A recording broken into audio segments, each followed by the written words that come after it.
максатында Ысык көл областынын Тоо районуна караштуу Бакамбаев айылында Кутубай Улуу Шаймей атындагы орто мектебинин 5-Б классынын окуучусумун. Кыргызстанда жашаганма, Кыргызстанда төрөлгөнмү, анын ичинен кереметтүү ысык көлдө жашаганма, караңыздарчы, эмне деген ажайып жерибиз бар. Кыргызстандын бермети болгон ысык көлдү курчап турган айлананын көрүнүшү жылдын 4 мезгилин өзүнө камтылгандай сезилет. Аска тиреген ала тообузда кыштын күнүндөй ар дайым кар жатат. Тоого жакын жердеги аба ырайы кеч көздөгүдөй. Айланада жаз гүлдөрү тим эле буркурайт. Ал эми көлдө элдер жайкы эс алуу менен ырахаттанууда.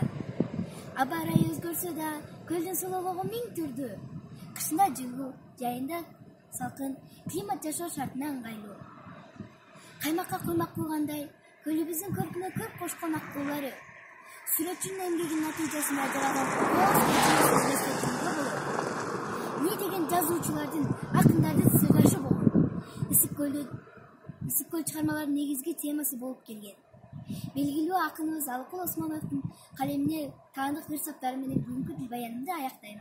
Ысык көл кээде түптөн түш, кээде толкун, толкуса толкунуна мен ортокмун. Турмушта канча жолдош күтсөм дагы, бир сырдуу сендей жолдош күткөн жокмун.